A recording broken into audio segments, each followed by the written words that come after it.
कि डॉक्टर भगवान का स्वरूप होता है। काम हम तो सब इक्वली करते हैं ना, जैसे बाकी स्टेट में हो रहा है वैसे ही काम करते हैं, तो फिर हमें कम क्यों मिल रहा है? 10% जो हमारा हक है वो कम से कम सरकार वो तो दे। सरकार द्वारा हमारे साथ भेदभाव किया जा रहा है। मामा जी असल में फेल हो चुके हैं। कोई भी गवर्नमेंट जॉब नहीं निकलने की वजह से इसी तरह से निराशा का सामना करना पड़ता है। तो we are actually fed up now. हम सभी यहाँ पे एमडी स्टूडेंट से लेके इंटर्न से लेके first year to final year UG students बैठ के स्ट्राइक कर रहे हैं, जो कि बहुत दिनों से 10 दिन से ज़्यादा हो चुके हैं, बट अभी तक हमारी कोई भी मांगे पूरी तरीके से पूरी नहीं हुई हैं। हम इसी होप में बैठे हैं कि हमारी गवर्नमेंट जल्द से जल्द हमको हेल्प करेगी, बट अभी तक कहीं से भी फुली पॉजिटिव फीडबैक नहीं आया है। अभी तक हमने विभिन्न दफ्तरों पे ज्ञापन सौंप दिए हैं। विभिन्न मंत्रियों से हमने अनुरोध किया है कि हमारी मांगों पे ध्यान दिया जाए।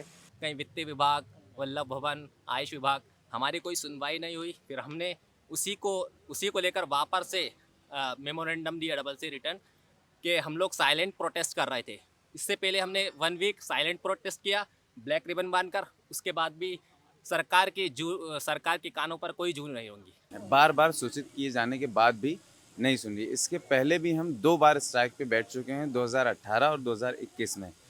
लेकिन अफसोस होता है, हैरानी होती है कि अभी तक ना हमारे पास सरकार आई है, ना सरकार का कोई अधिकारी आया है। एक तरफ हमारे मुख्यमंत्री शिवराज सिंह चौहान जी कहते हैं कि डॉक्टर भगवान का स्वरूप होता है, लेकिन देखिए आप पिछले 1 हफ्ते से हम रोड पर, सड़क पर धूप में बैठे हैं, अभी तक हमारे पास कोई सरकार का अधिकारी नहीं आया। बेसिकली हमारी 4 मांगे हैं जिस पे हम सरकार का ध्यान खींचना चाहते हैं। फर्स्ट हमारी ये है कि हमारा स्टाइपेंड बढ़े, बिकॉज हम लोग भी पूरे 24/7 डे नाइट ड्यूटीज़ करते हैं, हमको स्टाइपेंड उतना नहीं मिलता है as compare to other alternate medicine. So we want कि हमारा स्टाइपेंड बढ़े, अलॉन्ग विद दैट वो सीपीआई से लिंक हो। एक्चुअली इन एमपी में सबसे कम स्टाइपेंड मिलता है बाहर के कंपैरिजन में। ना तो यहाँ का स्टाइपेंड सीपीआई से लिंक है और बहुत ही कम है, और यहाँ की फ़ीस सबसे ज़्यादा है। आप बाकियों से कंपेयर करेंगे तो यहाँ पे 1.5 लाख से ज़्यादा फ़ीस है, लगभग 1.5 लाख, और स्टाइपेंड जो है वो बाकियों के कंपैरिजन में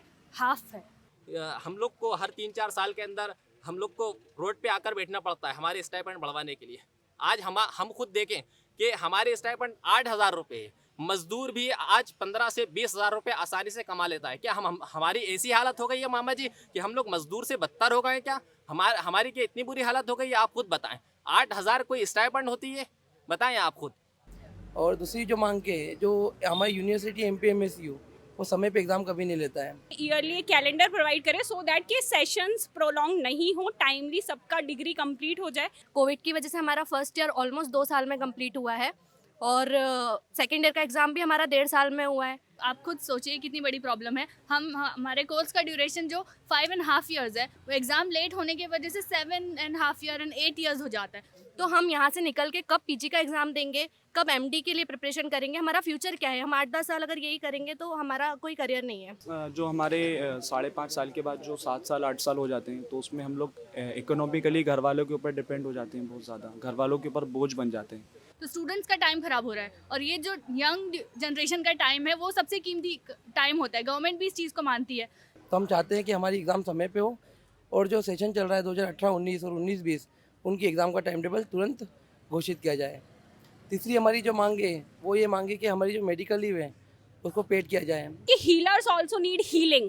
सो हमारी ये मांग है कि वी डॉक्टर्स हम सब पेशेंट को सर्व करते हैं, बट हमारे पास कोई मेडिकल लीव नहीं है जो पेड हो।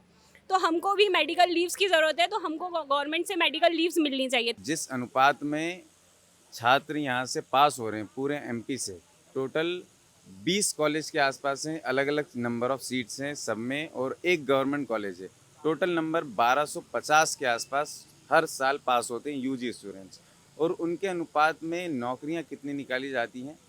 पिछली बार 2021 में नौकरियां निकली थी लोक सेवा आयोग द्वारा 43 सीट्स, और उससे पहले 2013 में नौकरियां निकली थी 120 सीट्स।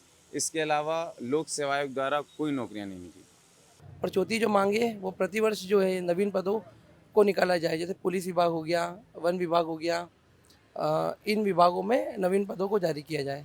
गवर्नमेंट जॉब्स मौजूद हैं, लेकिन उस पर पोस्ट नहीं निकालने की वजह से वहाँ पर कोई अपॉइंटमेंट नहीं हो रहा है, कोई नियुक्ति नहीं हो रही। वो पोस्ट भी खाली है और इस तरह से जो डॉक्टर्स बनकर निकल रहे हैं वो लोग भी उसके अंदर वो लोग भी बेरोजगार हैं। तो हम इस चीज़ से बड़ी निराशा जता रहे हैं। एक तरफ जहाँ मध्य प्रदेश सरकार जो बैनर लगते हैं प्रचार करने के लिए उसमें करोड़ों रुपए खर्च कर रही है, लेकिन उसके विपरीत आप देखिए कि यहाँ पर हमारी जायज़ मांगों को लेकर बैठे हम, फिर भी हमारी कोई सुनवाई नहीं हो रही। अगर हम अपनी गवर्नमेंट को प्रमोट करते हैं तो हम उनसे इन रिटर्न कुछ एक्सपेक्ट करते हैं, और स्टूडेंट वेलफेयर के लिए वो लोग कुछ भी नहीं करते हैं। We are doing strike from last 10 days and there is no positive response from any of the government. और जब तक गवर्नमेंट हमको रिस्पॉन्ड नहीं करेगी, हमारे मांगों को पूरा नहीं करेगी, तो हम ऐसे ही बैठे रहेंगे। अभी 300 स्टूडेंट्स जो है वो भूख हड़ताल कर रहे हैं, और अगर नहीं होता है तो और भी स्ट्रेंथ में हम इसको करेंगे। हमारे टेंशन पे बैठे हुए, जब तक हमारी मांगे पूरी नहीं होती है कोई भी खाना नहीं खाएगा, किसी भी प्रकार का कोई अन्न का सेवन नहीं करेगा। तो हम लोग सरकार से यही डिमांड करते हैं कि जल्दी से जल्दी हमारी डिमांड्स को पूरी की जाए, और हम लोग अपने जो OPDs वगैरह हैं वहाँ पर जाके हमारी सेवाएं जल्द से जल्द दे सकें। जिस तरह हम परेशान हैं अपनी मांगों को लेकर, वैसे ही पेशेंट भी कहीं ना कहीं अपनी बीमारी को लेकर परेशान है। तो हमारी मांगों को जितना जल्दी सुना जाएगा उतना ही अच्छा होगा हमारे पेशेंट्स के लिए, क्योंकि हमें भी बिल्कुल अच्छा नहीं लग रहा है कि हम यहाँ पे बैठे हैं, सड़क पे बैठे हुए हैं और आवाज़ उठाना पड़ रहा है, और साथ ही साथ कि पेशेंट परेशान हो रहे हैं, जो कि हमारे लिए बिल्कुल भी देख पाना सहनीय नहीं है। काम हमारा पूरा है, स्टाइपेंड क्यों अधूरा है, शौक नहीं मजबूरी है, ये हड़ताल जरूरी है। हम अपना अधिकार मांगते नहीं